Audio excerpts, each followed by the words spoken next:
బేసిక్గా మనోళ్ళు మలయాళం నుండి ఏదైనా సినిమా వస్తే తెగలేపుతారు. ఎందుకంటే దాంట్లో ఉన్నటువంటి రూరల్ అండ్ విలేజ్ అవన్నీ కూడా వేరే లెవెల్ ఆకట్టుకుంటే, కానీ దానికి మించి మన టాలీవుడ్లోనే ఒక సినిమా రాబోతుంది.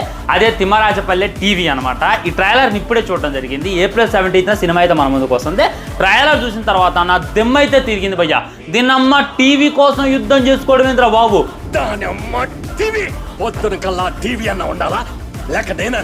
టీవీ కోసం కొట్టుకొని చావడం ఏంద్రా బాబు అనేటటువంటి ఫీలింగ్ కలిగితే ఆదర్ నుండి ఈదర్ దాకా ఏ డైరెక్టర్కి రానటువంటి ఆలోచన ఈ డైరెక్టర్కి అయితే రావడం జరిగింది.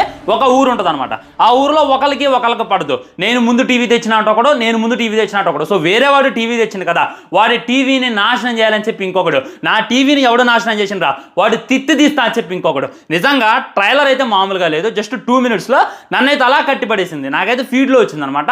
ఇలాంటి కాన్సెప్ట్తో టాలీవుడ్లో ఇంత మట్టికి సినిమా రాలేదు. వీళ్ళు డేర్ చేసి సినిమా తీస్తున్నారు. ఏమో మలయాళం మూవీస్ మనకు వస్తారా అనేటటువంటి ఫీలింగ్ అయితే నాకు కలిగిందనమాట. మీరు కూడా వెళ్ళండి, సెర్చ్ చేయండి. తిమ్మరాజపల్లి టీవీ ట్రైలర్ చూడండి.